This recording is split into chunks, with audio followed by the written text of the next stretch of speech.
The Democratic Party is going to end up nominating Hubert Humphrey next month in Chicago. And when it comes to the war, when it comes to social justice, there is simply not enough of a difference between Hubert Humphrey and Richard Nixon to make a difference. And so we're going to Chicago. Young people, by busloads, will go to Chicago to show our solidarity and our disgust, but most importantly, to get laid by someone you just met. 536,000 of us sent to a country not one of these bumper sticker patriots in Washington could find on a map. We're going to Chicago.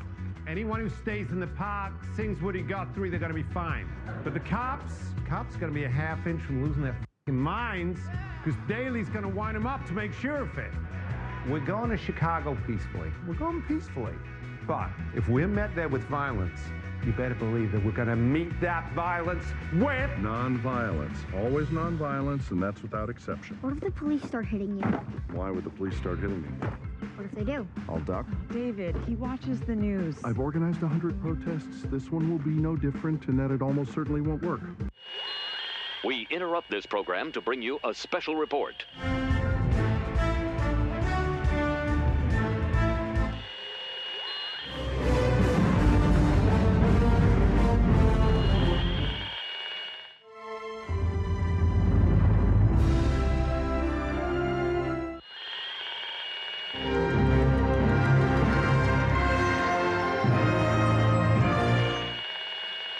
This is Cheapseat Reviews.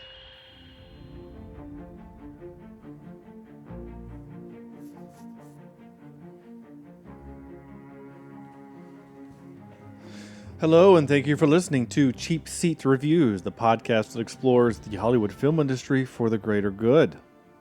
For the greater good. This is episode 323. And tonight, this time, we are in fact talking about the trial of the Chicago 7. That's right. Mistakes happen. We're on the right page. Yeah, it's not a big deal. We're all here. We're all together. We're family, and it's fine. And here we are to do the trial of the Chicago 7. And I just want to say this real quick. This has nothing to do with the movie or even the podcast. I just want to tell you this kind of funny thing. So I'm sitting here during the intro, and as the intro plays, there's that static. And GarageBand can't tell the difference between feedback that's real and the feedback that's in the intro. And every week, I get an alert. Hey, there's feedback. Do you want us to do anything about it? I just click no. And for whatever reason, every week it startles me. And tonight was no exception. So anyway, I don't know why I decided after many, many episodes to tell you that. I did. So there you go. I'm Sean Allred, and joining me tonight is Andrew. Objection. Overruled. Jimison. Let's take the hill. Oh, let's do it tonight. Let's do it. Let's just run. Let's do it. Well, maybe saunter, maybe kind of jog Saunter's a little fine. bit, and then kind of heave out of breath, and then just kind of peter out about halfway up. Yeah, that sounds. But Sean. Yeah. When Sam doesn't come to your defense as a policeman is beating you senseless. Yes. I will sit there and laugh.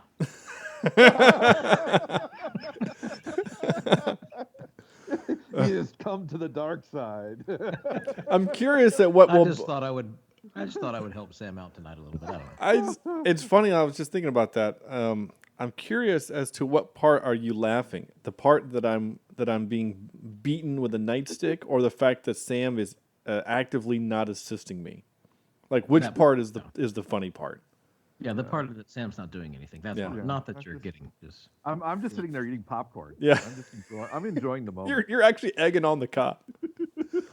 Go for the back. He had surgery there. Hit him in the lower back. Oh my gosh. And he Sam, called you pigs earlier today. Yeah. Yeah. I've always wondered what the onus of that. Onus? That's not the right word. What's the Why do they call? Yeah, like what's the origin of pig for a cop? I don't know. Is it I'll research that while you introduce Sam? Like dirty or something? Is that the idea that they're dirty because pigs are dirty? I don't know. And Sam, more Sorkin, please, Vector.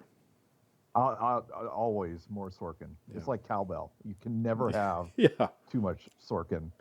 And Sean, I'm just going to sit there and watch you get beaten by the police, and I'm going to hand Andrew some popcorn. As he's laughing, I just need to make sure Andrew's okay though. And doesn't choke on his popcorn from laughing. That would be. I can imagine that. Like we're standing there, we're squaring off against the police, and I look to my left, and there's Andrew, and he's got his brass knuckles, and I look to my right, and there's Sam, literally with Jiffy popcorn in his hand. I'm like, what are you doing with popcorn? Oh, nothing. Don't worry about it. It's fine. I'm gonna throw it at them to distract the cops. Popcorn to a riot. Yeah. Come on. What's going on? I don't know. Okay. This fantasy we've concocted is really fun. I like it. That's great. Except that I get beaten to death with a nightstick or something. This is the gosh. If you haven't seen this movie so far, you're really confused.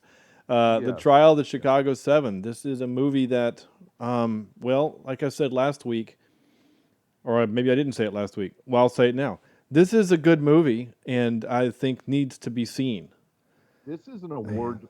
It will win awards, this movie.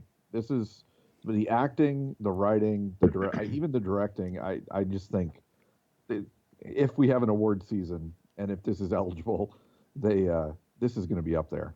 Because I thoroughly, this movie. It was well done, well put together.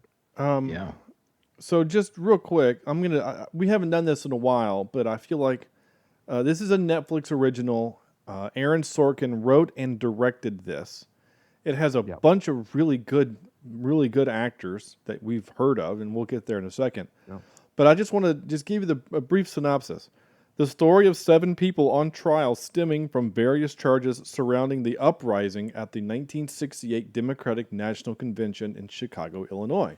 This is a story I've never heard of.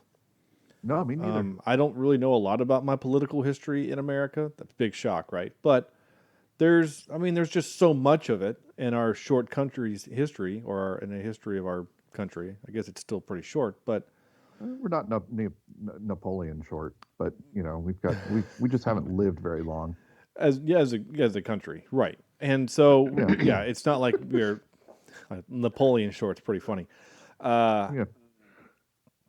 But this is this movie is different and powerful, and I guess I want to kind of caution you, the listener, and maybe the three of us, is that we're talking about a movie about the events that happened. So this movie is based on real events. There is some Hollywood happening. Of course, we know that, and we know that Sorkin can. Sorry, you're fine. He knows how to write really well. He knows how to build characters, and the dialogue is great. And it's in a courtroom drama, there is still a lot happening, and you're into it. And this was a movie where I felt energy from the word go. I mean, even that intro you heard, which I love, by the way. That's a Hollywood trope.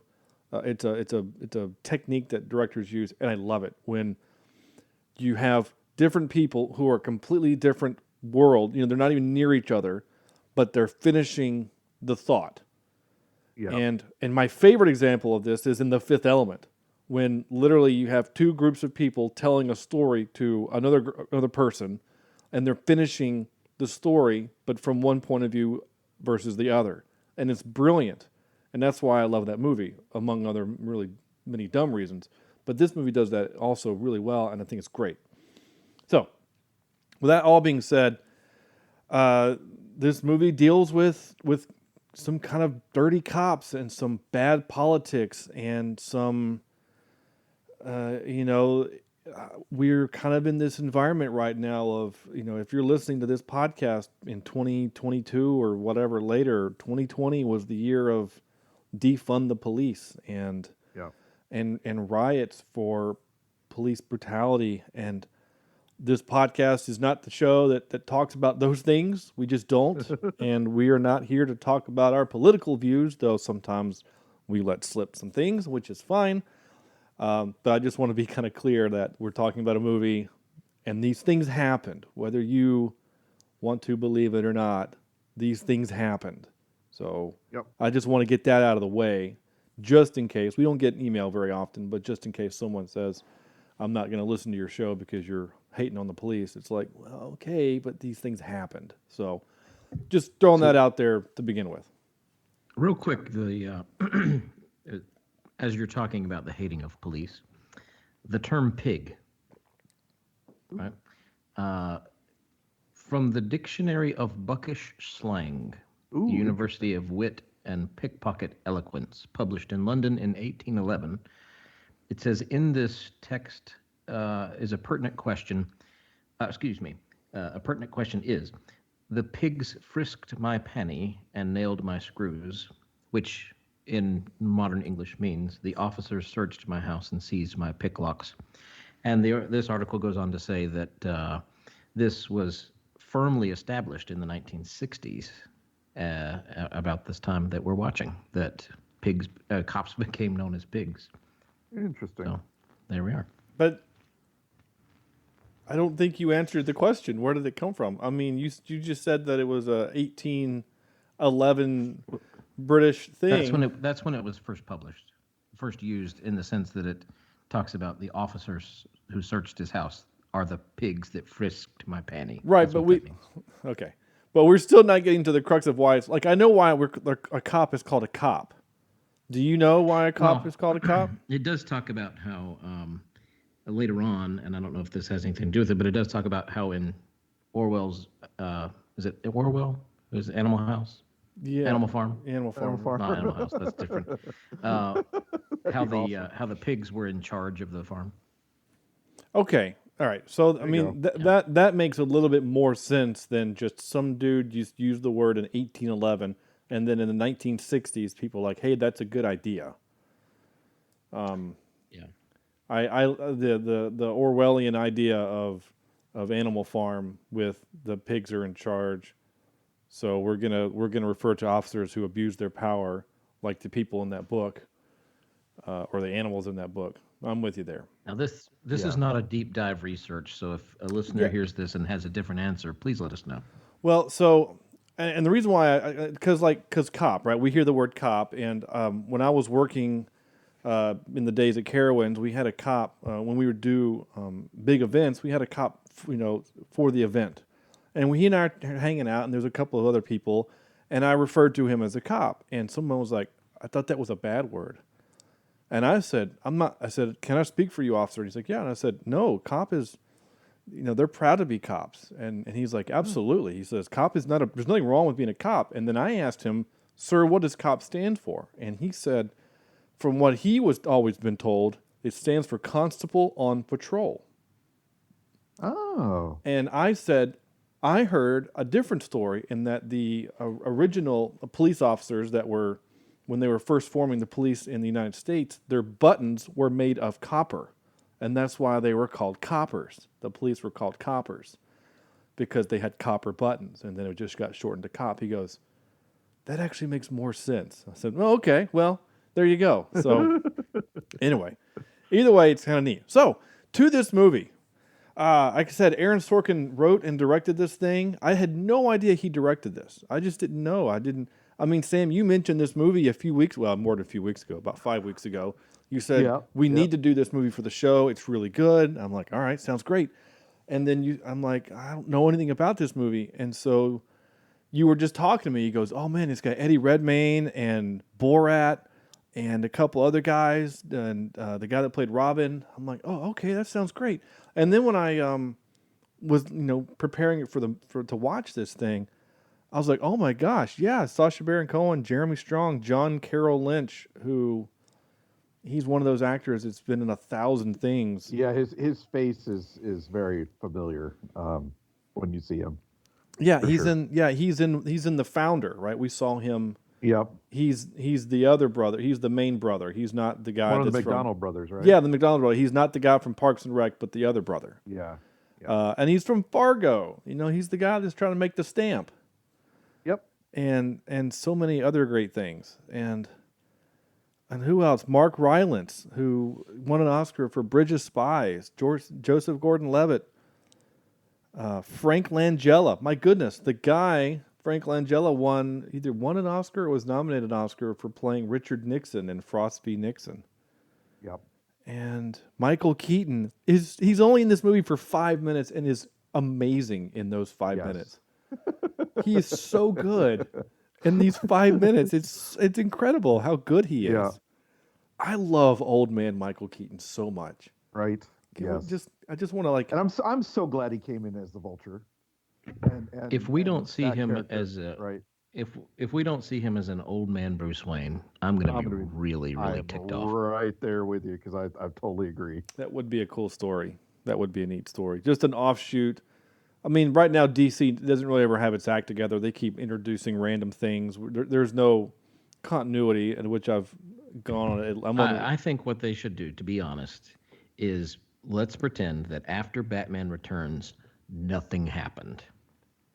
No DC movie. Let's just erase them all and pick up right there where we left off with Old Man Wayne and fix this MFR.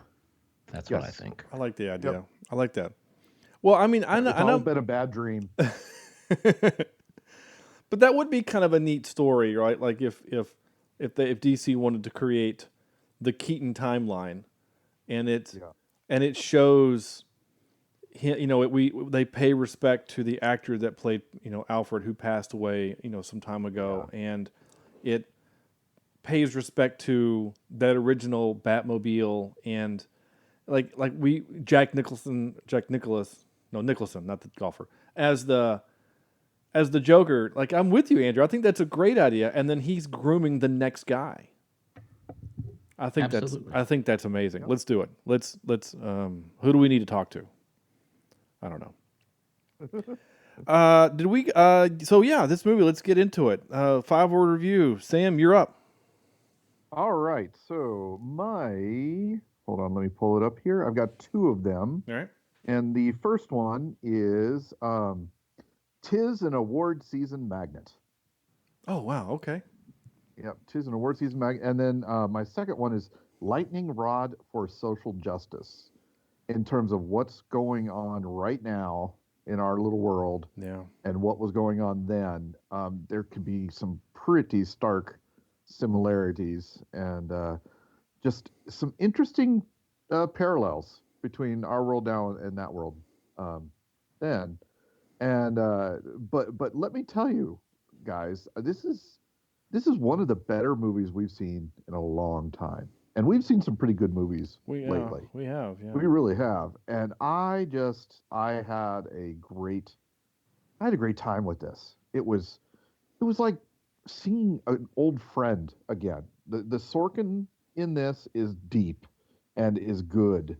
And every now and then Sorkin gets a little bit self-righteous, if you might say. Mm-hmm. But I never really felt it in this one. When you watch some old West Wings, and he can get self-righteous sometimes. Yeah.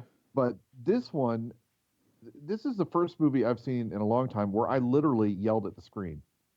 Right? And we'll get to that here in a few when we talk about certain scenes. But there was a scene in this movie where I was just fed up at this judge. And basically yelled, "What the hell are you doing?"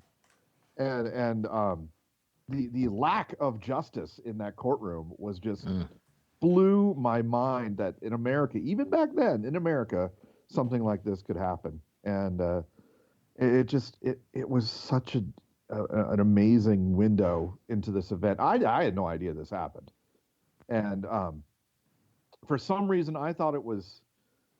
There's some sort of a New York number where there was some kids that were falsely accused of murder or something like that. And I thought it was something like that. I had no idea it had to do with riots during the Vietnam era. So I enjoyed it. How about you guys? Well, yeah. I mean, I think I've made my point pretty clear that I like this movie. And I think it's interesting, to your point about it being kind of award bait. I don't usually watch most of and we have no idea. We don't even know if this is going to be eligible to be because it never hit a theater. And so maybe the Academy does something different this year. Maybe the Academy just says any movie that was made this year is eligible. or if it made any kind of dollar amount or viewing. I don't know how they're going to do it. They're going to have some kind of criteria. But I mean, this should have hit theaters, but it didn't because of COVID. Yeah. So would have been. So there's going to have to be some kind of thing. But to your point, Sam, is that I typically don't watch Oscar-nominated movies because usually they all suck. And what I mean that is that I don't care about them. They're usually these... Like English Patient, right? I suffered through English Patient because it was supposed to be a good movie, and it was horrible. Yeah. And there's very few times that I actually go see a movie because it is, award season movie types. But I don't know. This movie seemed much more interesting. Maybe because I was bored. I don't know. I just really liked this one. I really did. So if you look at movies for 2019 for Best Picture, Black Panther, which is amazing that Black Panther made the list. Yep. Black Klansman, Klansman, however you pronounce that. Didn't see it, but heard it was pretty funny. So I actually wouldn't mind seeing it. Bohemian Rhapsody. Yep. Which I heard, again, was really good. The Favorite, don't know anything about it, had no interest in seeing it. I've seen Bohemian, by the way. I don't watch that one night on HBO or something like that. It was decent. I enjoyed it. Okay. Green Book. A cool, from what I've been, again, cool story that was completely taken out of, it's not historically accurate at all, but it's still a good story from what I've been told. Roma, which... didn't care to see, had no interest in. A Star is Born. Yeah, it's about tomatoes. Star is Born, again, didn't care. Like, okay, whatever. They'd made this movie like 1,000 times.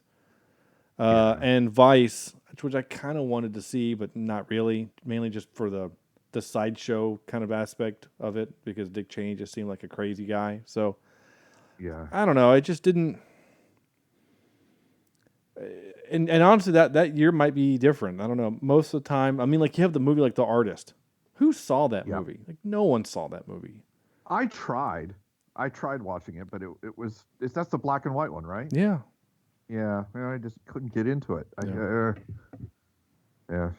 Anyway, maybe I'm just pop culture kind of guy or something. Well, I mean, yes and no. I mean, if you look back at our list, I mean, we have done Oscar-nominated movies. We know The Social Network was Oscar-nominated.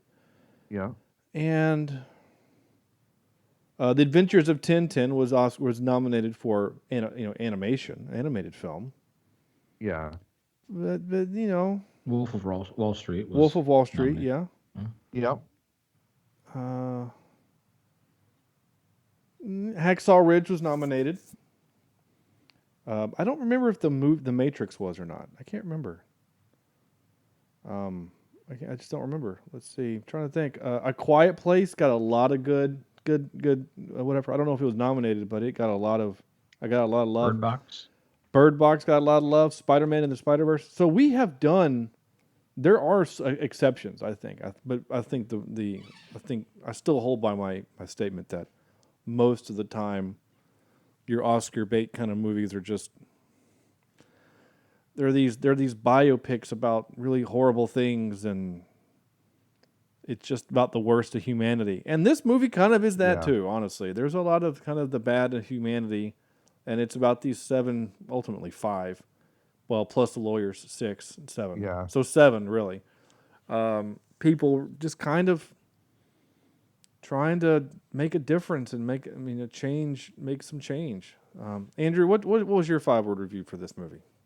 Well, I have 2 as well. First off, Aaron Sorkin is a genius. Yeah. And the second one is the best movie of 2020. Yep. Okay. I would totally agree. I know that we don't have much to compare it to, as we were just talking about, but I really don't think, unless something just stupendous comes out before the end of the year, I would have to say this is probably the best one of 2020. The cast, I mean Sacha Baron Cohen. You don't see him. I just watched the second Borat film, and when you compare his I mean, he is a phenomenal actor. Yeah. And this movie proves it. I mean, his role as Abby Hoffman he was brilliant, really. I was telling go ahead. Sean off air that if this was able to get Oscars, I would be very surprised if he was not nominated for supporting in this one, because he blew this out of the park. Yeah. Oh yeah. And then I just feel like the story. Again, like you two, I don't know that much about this, and I probably should. I felt bad that I didn't know more about it when I was watching it. But assuming that this story is told, semi-truthfully, hopefully it's all true and not dolled up for Hollywood.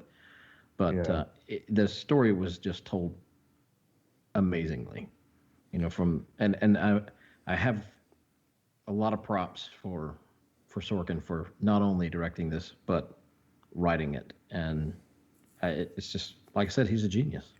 Yeah. So I feel like I need to step in for just a second with your comment, Andrew, about you wanting to hope that this movie is true to its source. Yeah. So I did some 90% of the time when I feel like I need to do a little bit of extra research on a movie, it's so that I can try to win an argument against Sam. But in this case, it was because I truly, it's totally true, by the way. That's totally. No, I don't blame you. Okay, sure. Because honestly, ever since I lost the argument on air about guns not being able to fire in space, I'm like, I gotta research some stuff before I start slinging things here. I love it. And so I did some more research, and I mean, to be fair, I didn't go read books at the library, because who can do that right now? I mean, you actually literally can't do that. You can't read at the library anymore. But I did about an hour's worth of Googling and some research, and I was very. We live in a day and age now where it's not so much that you do the research, but who you research from.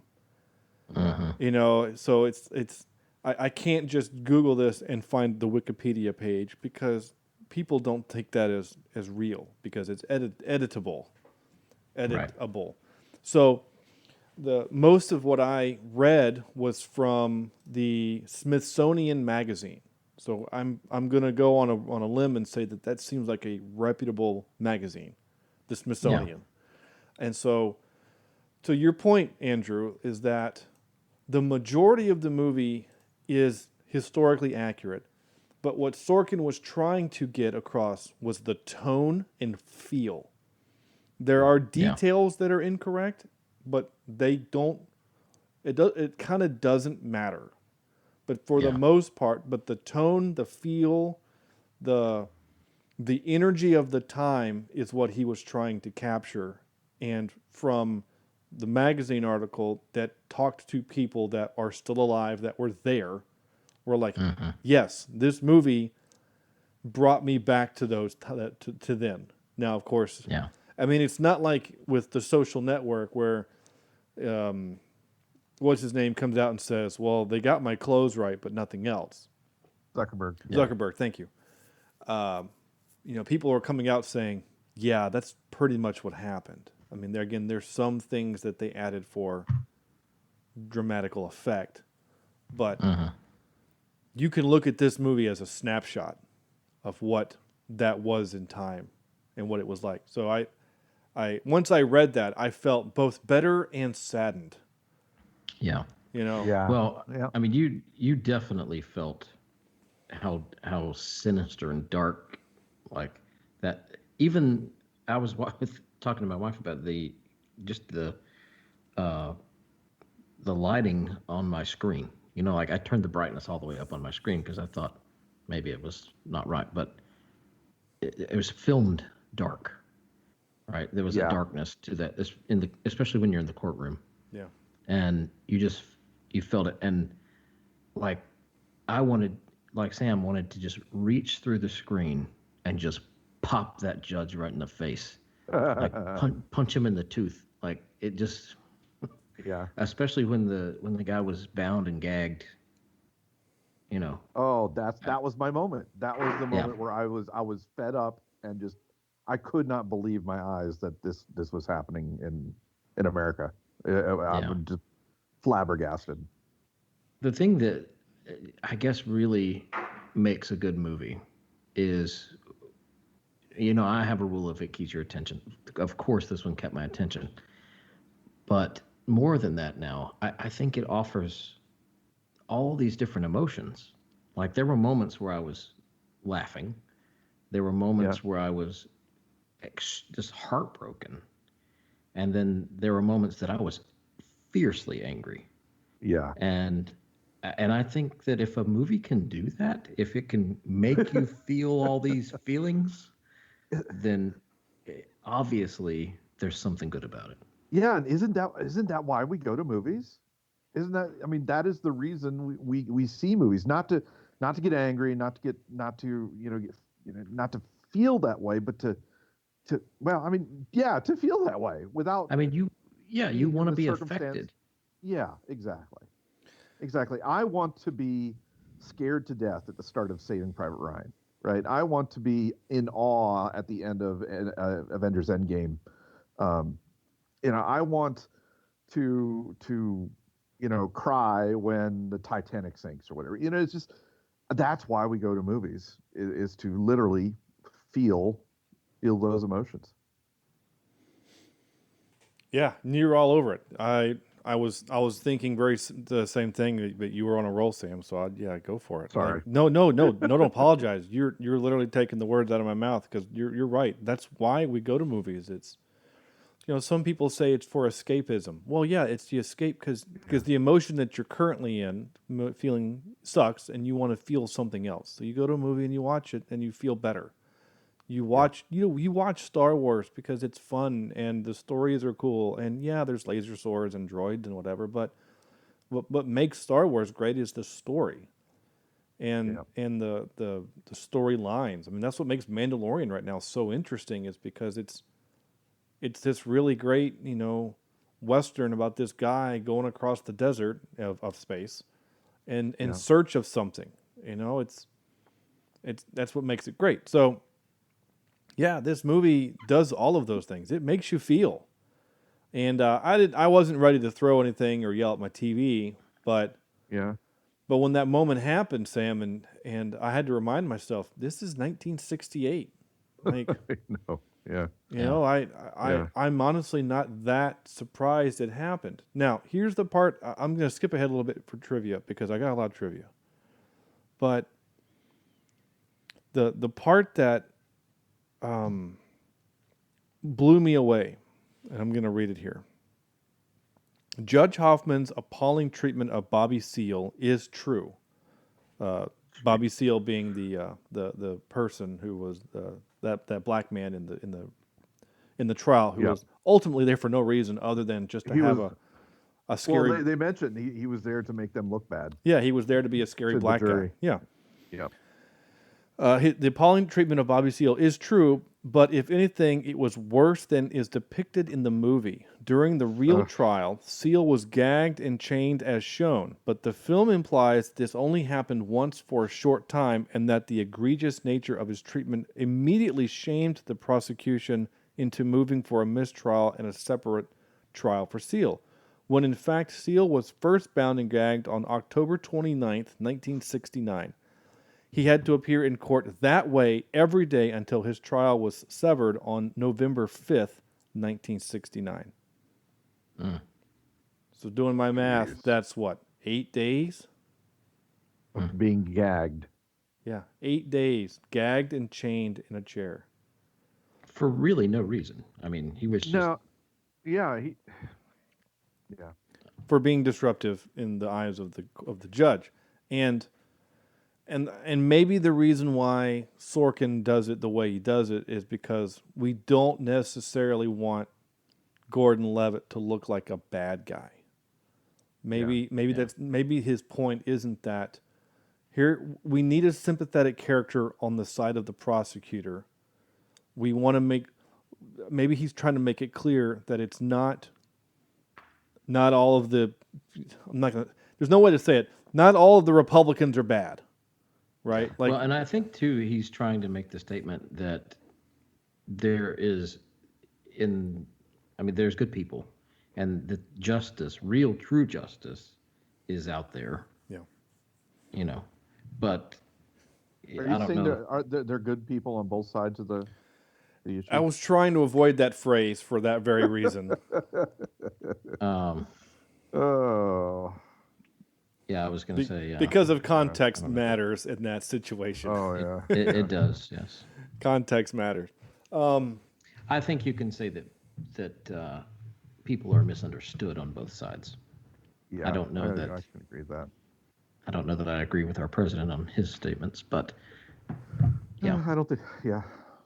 Well, yeah, again, almost 8 million people would agree with you. So. Yeah, no. All right, so my 5-word, real quick, and then we're going to get to more of the meat of the show here, was powerful courtroom drama and crazy. Dude, I hate to say it. It would be kind of fun to hang around with some of these hippies. Yeah. That not in the fact that they're getting beat up, right? Yeah. But they just seem to be kind of a fun-loving, just happy, crazy people. I don't know. Yeah, I mean, the part that honestly kind of took me back a little bit was how smart they were. Yeah. How educated they were. I was literally just sitting here thinking the same thing. Because, yeah, so here comes Abby, who is this, I mean, when you look at him, he looks like he's a hippie. He looks insane. And the guy next to him, right? Like, they both look... Yeah. And then, now, of course, again, when Sorkin's writing for you, you get to have a better vocabulary than most people. And he uses a word, the guy, he's mad that they brought in a female cop to spy on them. He uses the word ensorcelled, which he used in the West Wing. That word was used in the West Wing. The only 2 times I've ever heard it used was by Aaron Sorkin. Yeah. But my point is that these men are portrayed as intelligent, thought-provoking men, and I just think that's great because it's not just mob mentality, even though it does break down into mob mentality at the end, which is what eventually leads to the trial. Yeah. But that was what I just really... We live in a time... This is the closest I'm going to get to a soapbox, but it feels like today we live in a time where intelligence is belittled. It feels like people that have strong opinions and are and well-educated are looked down on because they're well-educated. Are you saying that people don't believe in science? Is this what you're saying? I'm trying not to say that. I'm really trying not to say that. I'm not trying to make any kind of... Are you saying that doctors are not making sense anymore? And I'm not saying that either. I'm really not. I'm just saying that, like, it feels like regardless of what you are what your career is, you can be educated. And I mean, I'm an AV install guy. I mean, I don't get, like, I'm on the same level as just your average electrician, right? And just because I went to college and your average electrician doesn't mean that we're not both intelligent or well educated. My point is that it just feels like in today's society, we look down on people that are well educated because they're not the quote unquote average guy, which I don't want our leaders to be average people. I want them to be well educated. I want them to have gone to school for 9 years and had to write hard papers with people critiquing them. Like, it should be hard. Anyway, that's it. That's the closest to my soapbox, and Andrew caps it off perfectly with a joke. Great. I love it. I didn't take many notes on this movie because I didn't have time to. Just like when we did The Social Network, the dialogue is so fast, I didn't have time to write much. So I didn't take very many notes. I mean, my first note was Sorkin wrote and directed this. Okay. And then I mentioned the sentence being finished by someone in a different shot. And then I wrote, wow, this judge. And then I did ask, why is Eddie Redmayne hanging out with the lawyers? It felt like he was with the lawyers more. And then I asked, like, is he just there for more screen time because he's, quote unquote, the lead? I don't know. He seemed to be kind of, I don't want to say the leader of everybody, but he seemed to be kind of the, I don't know. His character was written to be, quote unquote, the leader of the pack. I think. Yeah, I mean, even in that intro clip I played, where he's talking to this group of people, he even said, he said Bobby or somebody. But he mentioned Eddie Redmayne's character. Or he said Tom. Oh no, he did say. Yeah, he said Tom is going to get them all fired up or something like that. I think he said that. I can't remember. Now.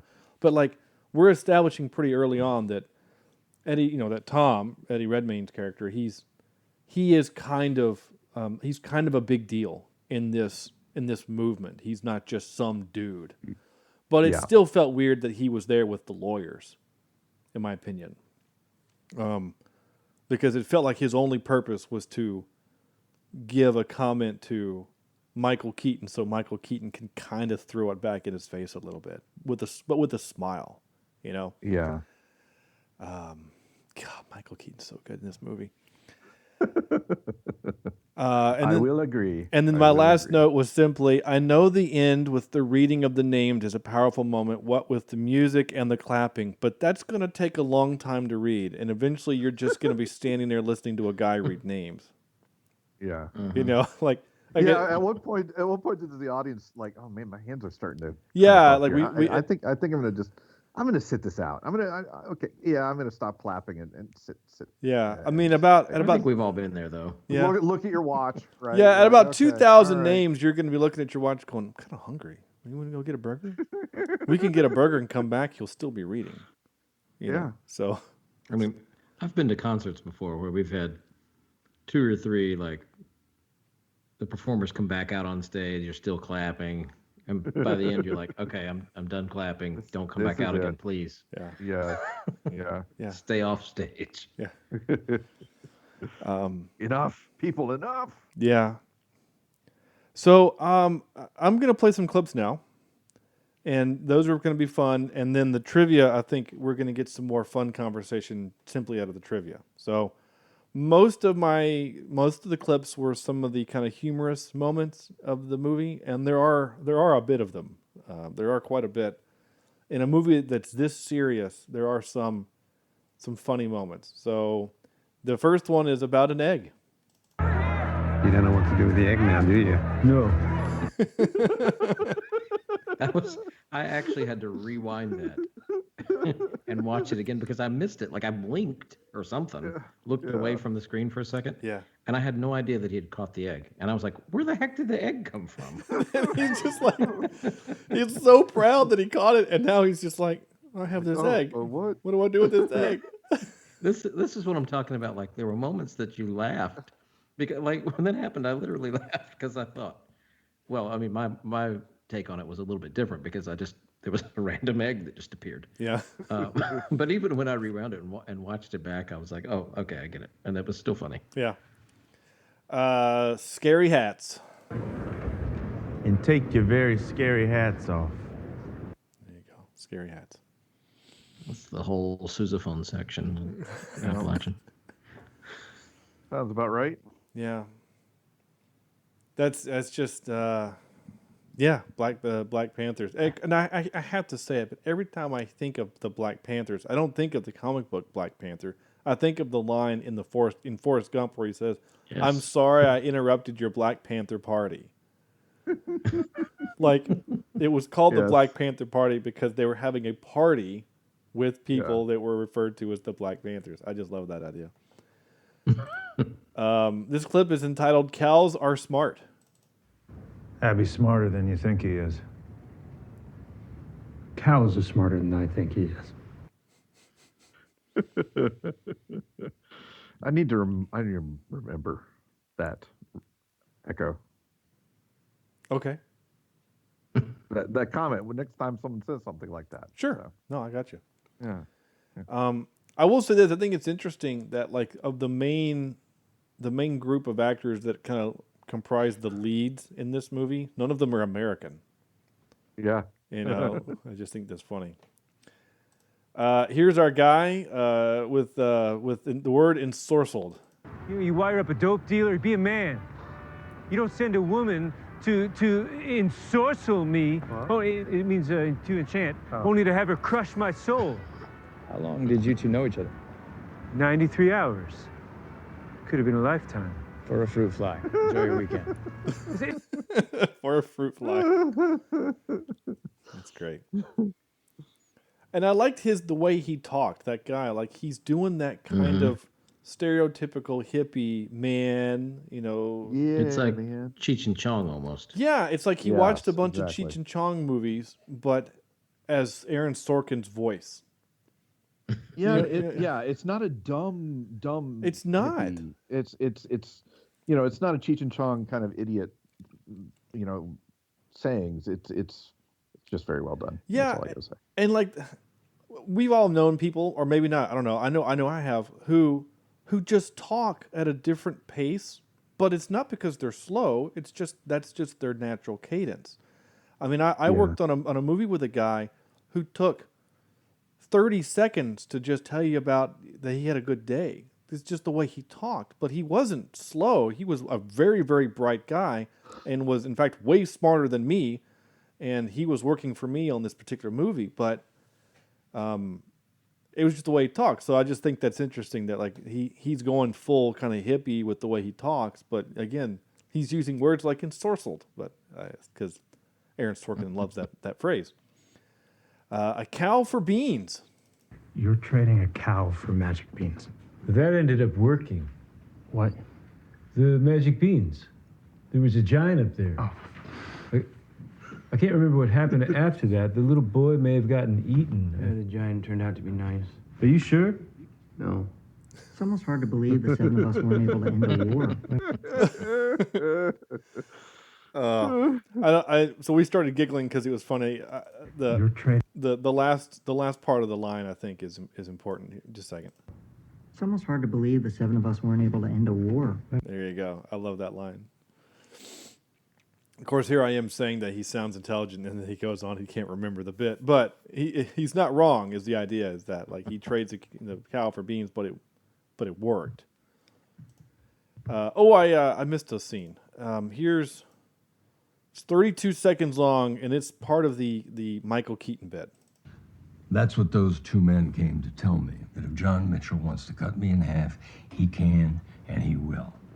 So I wanted them in the room when I said, "When do you want me in court?"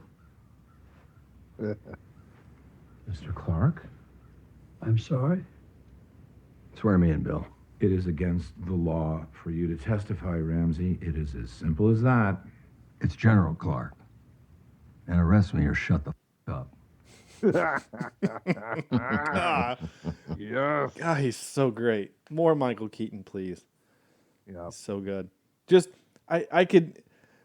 I'm not going to lie, I kind of like it in movies when, and only in movies because it hasn't happened to me and I would feel just the worst if it happened to me. But when someone thinks that they're on a familiar level with someone and they're pissed and they correct you and say, when he says Ramsey, he's like, it's General Clark. Like, you're going to address, you know what I'm saying? I just, like they did it in, and maybe Sorkin loves it because I was just thinking he did it in A Few Good Men, which he wrote. But when Tom Cruise doesn't refer to the Colonel, Jack Nicholson's character, as the Colonel, he says, he will address me as Colonel or Sir. And then he says, and you will address me as Your Honor or Judge because I know I've earned it. Like, I love that. I love that thing. Again, I don't ever want to be the guy that receives that, but I love the bit.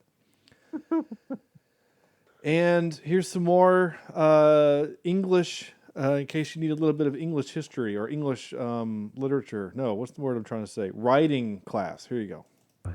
You do this. He does this. It's a pattern. Read his portion of the Port Huron statement. He implies possessive pronouns and uses vague noun modifiers.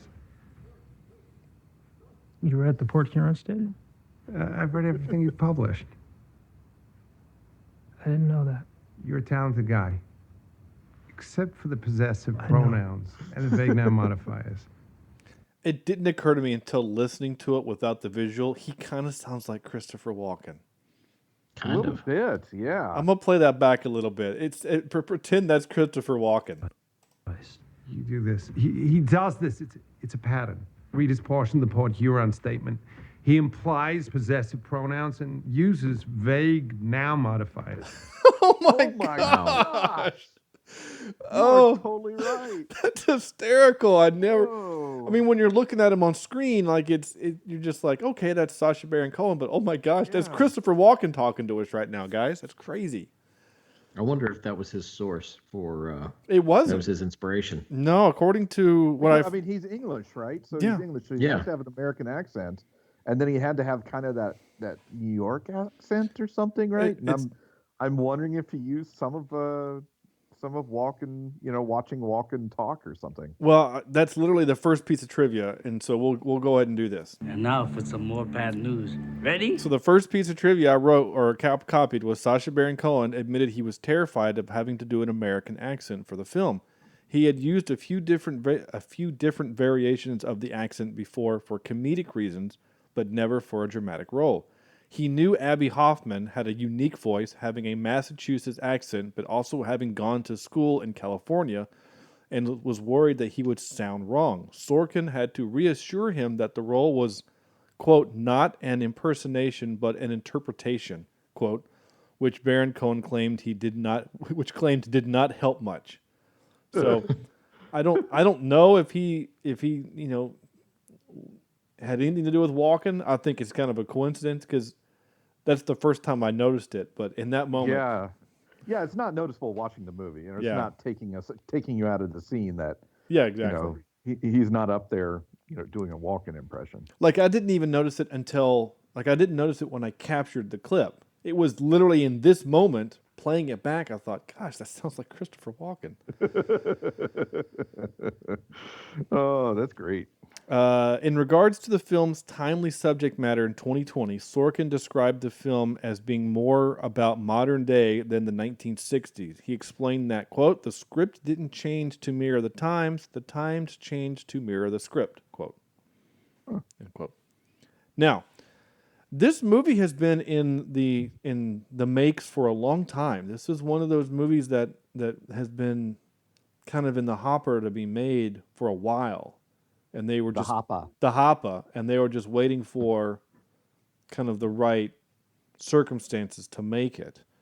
So Steven Spielberg was originally attached to direct. He was planning on meeting with Heath Ledger to discuss the role of Tom Hayden. Tom Hayden was Eddie Redmayne's character. Wait. So this was going to be a Spielberg-directed, Sorkin-written movie? Yeah. Holy crap. With Heath Ledger. With Heath Ledger as Tom Hayden. Heath Ledger passed away the day before he was scheduled to meet with Spielberg. Spielberg wanted Will Smith to play Bobby Seale. Wow. I think a 2005 era of this version of this movie would still have been really great. I mean, Will Smith in that role, I don't know if maybe it would have taken us out because we're coming off of Bad Boys 2 Will Smith. I don't know if it would have been if it would have been funny. Well, he's also done Pursuit of Happiness and stuff. So I mean, Will Smith can definitely do. I mean, Pursuit of Happiness was one of the first movies I wept at. I mean, wept. So yeah, I know he can do it. But anyway, you're not wrong with the idea of a Sorkin written. I don't know if Sorkin was going to write it. I think he was going to write it then still. Daphne O'Connor, who played by Caitlin Fitzgerald, tells Jerry Rubin, who played by Jerry Strong, the joke. You know why they only eat one egg for breakfast in France? Because in France, one egg is enough. This joke is repeated verbatim in season 1 episode from a season 1 episode of The West Wing titled Lies, Damn Lies, and Statistics, in which Margaret tells Leo the same joke. Of course, Sorkin wrote and did those things. So he's used, his Sorkinisms is what he's known for. By the way, Sean, I've got some bad news for you. Oh, what? West Wing is leaving Netflix in December. Oh, I better hurry up and finish my fifth run of it then. Yeah. It's gonna make me so sad. That's just a show right now. It's just my comfort food. It really is. It just makes me happy. Okay, in October 2020, several news outlets, including Time Magazine, Smithsonian Magazine, which is what I read, Slate, and Mashable, ran articles detailing some of the ways that this movie's plot differed from the true history of the trial. Some of the main differences include David Dellinger, a committed pacifist, never hit a court officer or anyone during the trial. In fact, the real Dellinger remained peaceful in the courtroom even when a marshal struck one of Dellinger's children. Ooh. Oh my goodness. Yeah. What? Why Wow. did they strike his children? Like, what happened there? I don't know. I don't have. There's no more context to that. But that's what I now. Wow. Okay. yeah. If anything, that's how they should have. They should have had him hit the officer, or Yeah. Wow. Okay. It was Dellinger, not Tom Hayden, who attempted to read aloud in court a list of the people who had died in Vietnam, but he was immediately held in contempt and not allowed to finish. The implication that Hayden was the one who did this, or that it was that brought about the end of the trial, is incorrect. I already mentioned the thing about Bobby Seale. The movie also shows Fred Hampton's murder as the reason for Seale's outburst and subsequent gagging and chaining. However, Hampton's death occurred after Seale's trial had already been severed and Seale was no longer present at the trial of the other 7. So, just again, nothing that really matters. But and the character of Daphne O'Connor, the female cop, the undercover agent assigned to surveil Jerry Rubin, was a complete fabrication for dramatic effect. Oh. No, and then this was a quote. The one who'd been sorcelled. Yes. Okay. Insorcelled. Insorcelled. This is a quote from Sorkin. It has to tend to the rules of drama and filmmaking. He's referring to, obviously, this movie. So I'm thinking about the audience and the experience. This isn't a biopic. You will get the essence of these real-life people and the kernel of who they are as human beings, not historical facts. So again, he's trying to tell the story of what happened by giving you the feel and the tone and the energy of what was going on, not necessarily about on this date this thing happened and on this date this thing happened. So yeah, just take that for what it's worth. This is fascinating. Can we talk about the judge? Is there some trivia about the judge? Because the judge blew my mind. That if that was even the remotest chance this was a real judge. Yeah. It's fascinating to me that could be happening in our judicial system. Well, and like you said, Sean, I thinking back now, 1968 was when the school system in which I teach, that's when they were finally integrated. Wow. I mean, that late. And there were some in our state that were later than that. But it's not as far-fetched as I thought it was when I was watching it, putting it now in context. Yeah. Unfortunately. So yes, there is some stuff between. There is more.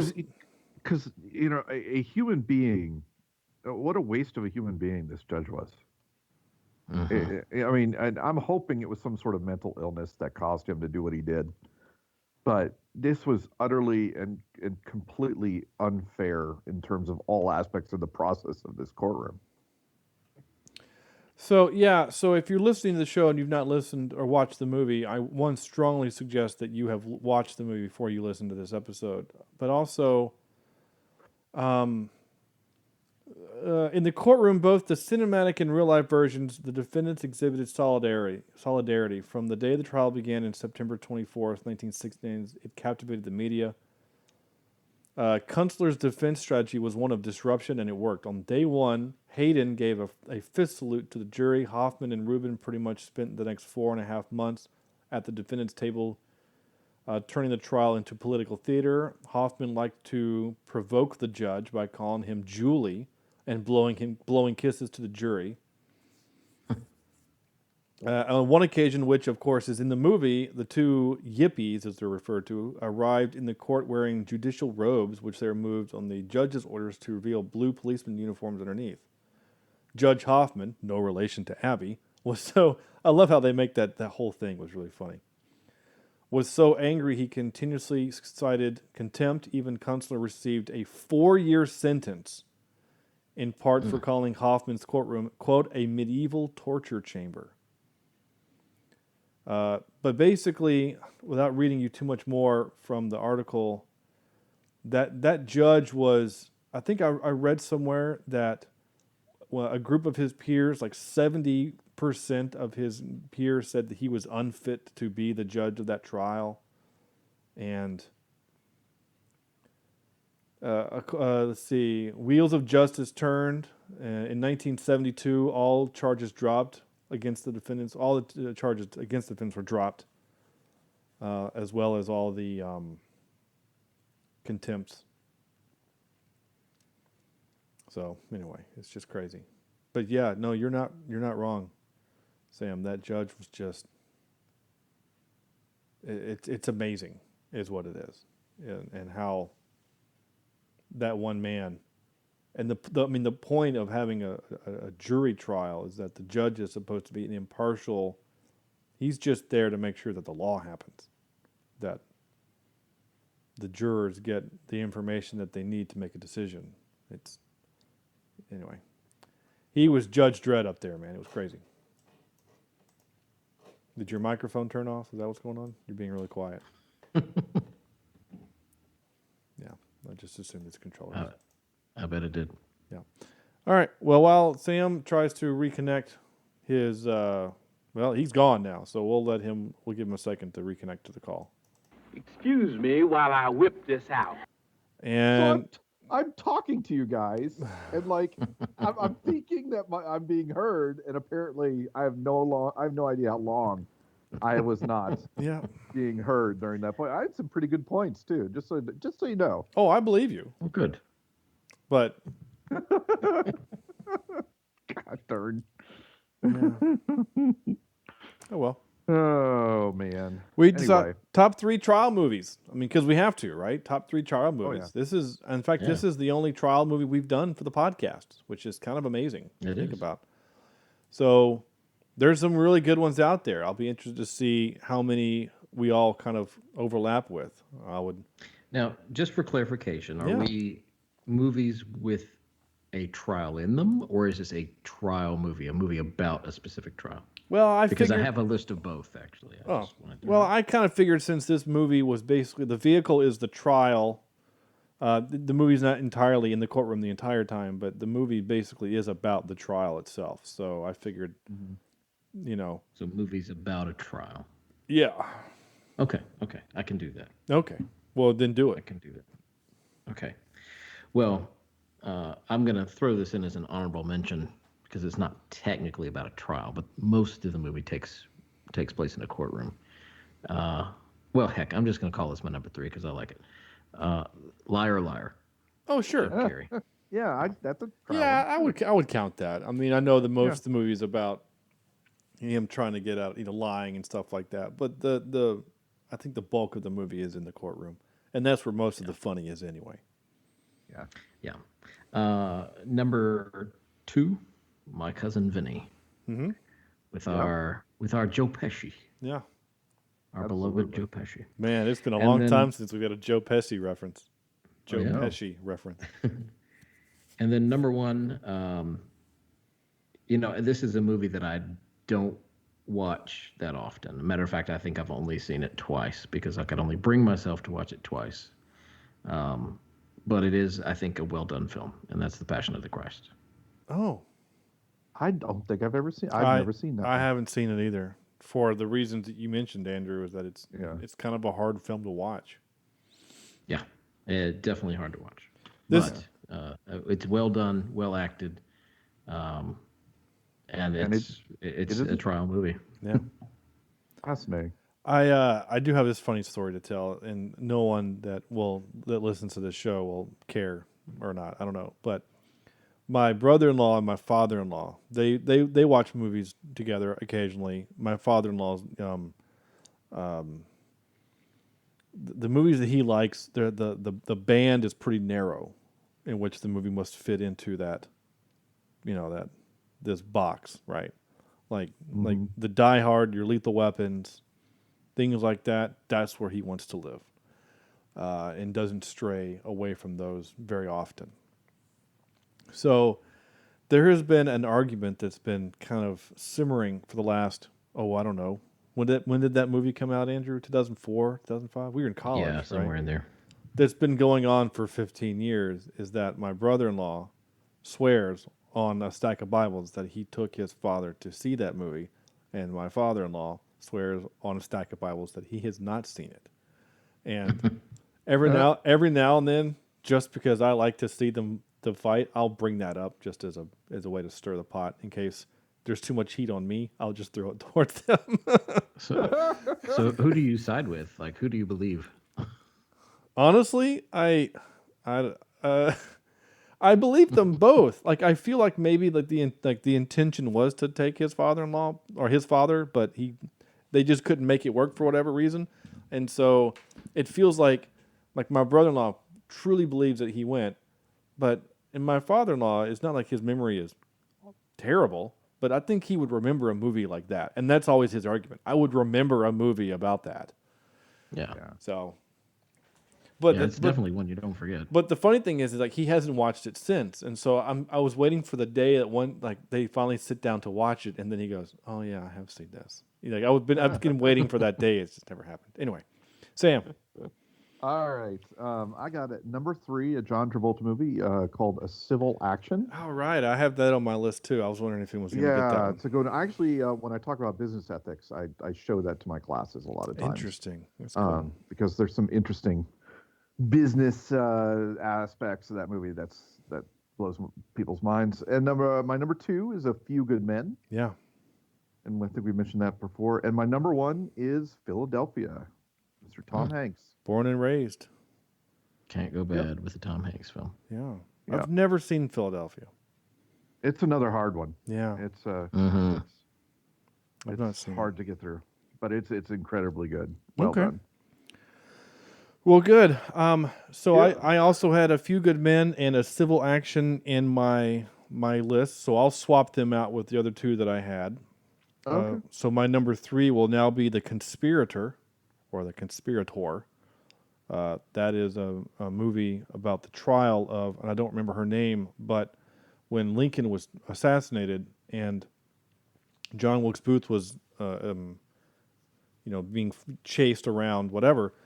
The house that Wilkes and his other conspirators were conspiring in. Mm-hmm. Do what? Is it Surratt? I don't remember.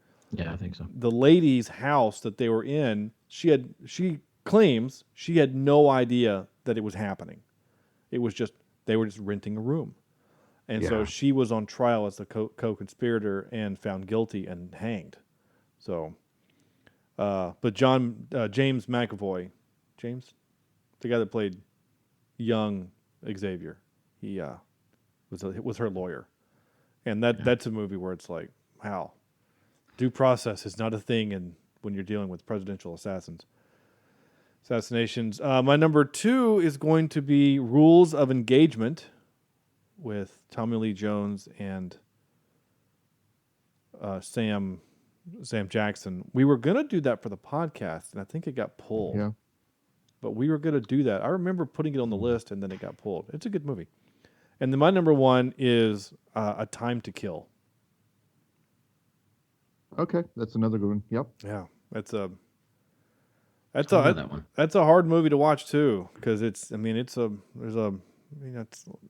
with race and in the South, and it's tough.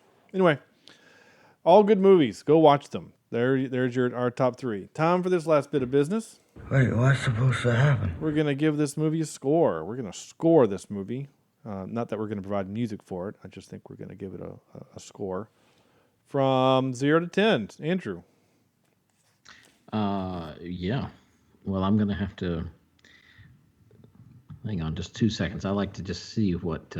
IMDb has it. IMDb. Is a 7.9. Oh, with really? 61,000 people have voted. Yeah, I'm going to go higher than that.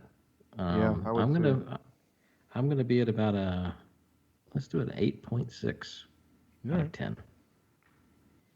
This is a fine film, and if you haven't seen it, go watch it because it is well worth the 2 hours. Yeah, it doesn't feel like 2 hours though, does it? No, it doesn't. It goes by so fast. Yeah, it's crazy. What you got, Sam? I'm right there with Andrew. 8.6. I was trying to find a way to get around that number, but that's where it's sticking for me. 8.6. Okay. Great movie. Amazing. Yeah, no, I too like it. I like a trial movie.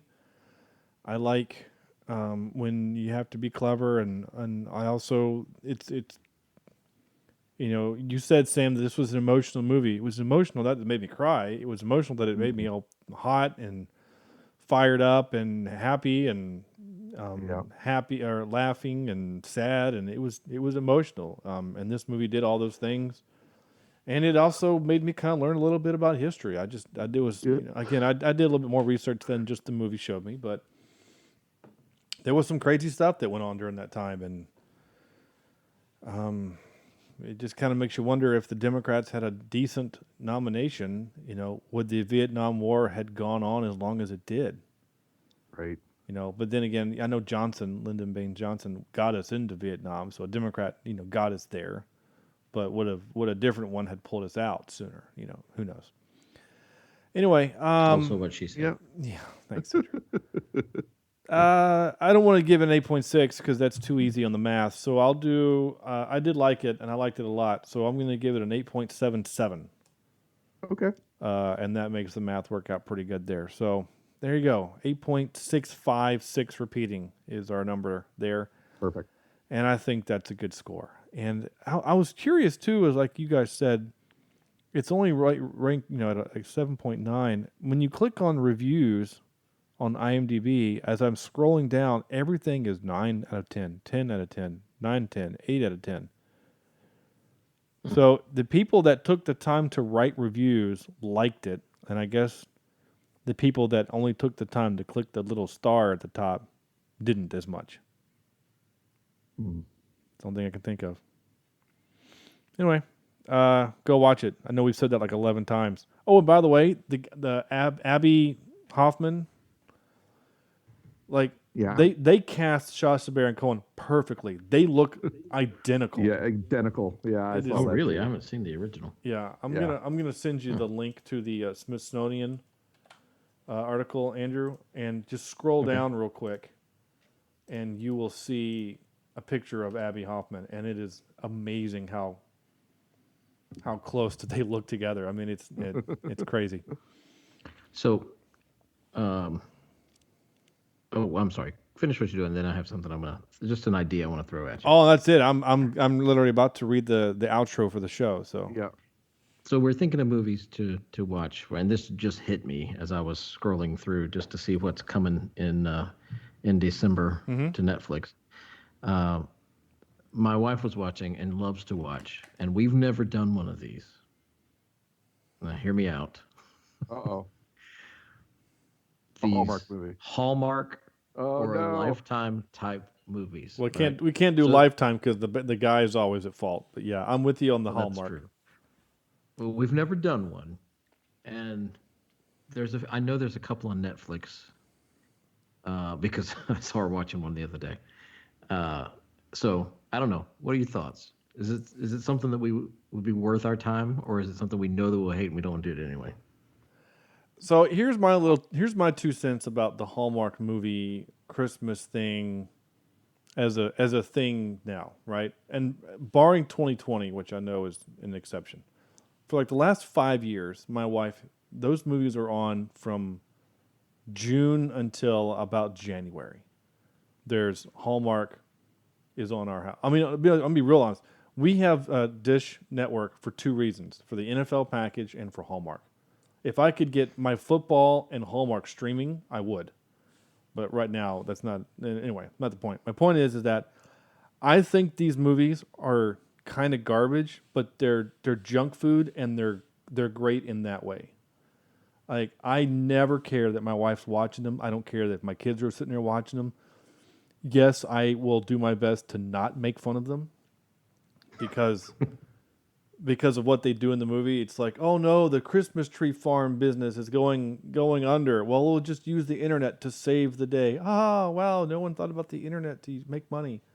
I don't care. I think those movies are they have a good place in our heart because it's what Disney used to be. You know what I'm saying? Like we used to get, and not just Disney, we used to get like your Don Bluth directed movies, your Fiebles, your Rescuers, I don't know, like there was a time where we got these kind of movies in cartoon form and we don't get them anymore. And so Hallmark has filled that gap, that space, that void. And so to answer your question specifically, Andrew, if the three of us wanted to, I'm down for it. Honestly, I'd be okay with it. I think it'd be funny. And I would. It's just. I was thinking, it's just a genre that we really haven't approached. Yeah, that is true. It isn't, and I would. There is a very specific story arc in these movies that is I could willing to predict from the very beginning of the movie how it's going to end. Yeah. Yeah. I think we could even pick a random one and we could write our own stories and see how closely they match up to the movie. Exactly. Yeah. You're not wrong. And it would also be kind of fun to see if like our wives could give reviews also of it. Exactly. Like if I could get my wife on microphone, I would. She hates the sound of her own voice. I mean, she hated doing videos for her class, but if I could get her on mic for just a minute to say whatever. I mean, honestly, the majority of the movies, the ones that she likes are because of who the lead actress and the actor are, the dude and the girl. Like, she only likes it if they have, like, on-screen chemistry or she thinks he's hot. Or, like, you know what I'm saying? Like, all the other stuff she doesn't really care about. You know, like, I mean, and I'm not going to lie, the one that I watched with her most recently had the Fonz in it. What's his name? Henry Winkler. He loves these movies now. He was in it. And it was kind of funny, so I didn't mind sitting there watching it with her. So, because Henry Winkler was hilarious. So I'm down for it. So if you, the listener, want us to do a Hallmark-style movie, because there's a handful of them now on Netflix, just let us know on the comments for when we post this episode. I'll make a post about it on Facebook. Let us know if you guys want us to do it. But that means you have to listen to it as well. And you might, I think the listener should watch it with us. I'm just saying. Oh, yeah. Should we do it live? That'd be funny. Dear. Is that something we should do? I don't know. We'll think about it. All right. Maybe we could play bingo with our own versions. We could play a Hallmark movie bingo. Maybe we'd come up with that. I like this There idea. you go. All right. This is a good idea. That sounds perfect. Yeah, I'm sure our wives won't get mad at us at all for that.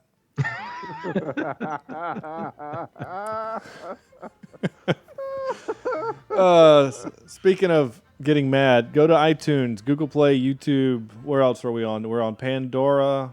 We're on iHeartRadio. We're on everywhere but Spotify. So leave us a review there. It would be great. Share the show, please. Just, hey, friend, I see people all the time on Twitter looking for podcast recommendations. It would be so cool if someone would @mention us on one of those posts. Just, and that @mention would be @CheapSeatCast. Just say, hey, these guys are pretty good, or these guys are kind of terrible, but it's a good way to, burn an hour. So while you're, running or exercising or something, I don't know. Facebook.com/CheapSeatReviews. CheapSeatReviews.libsyn.com is how you can get our old episodes, or kind of our archive, really. It's not really a website. I mean, it's a website, but it's mostly there as an archive.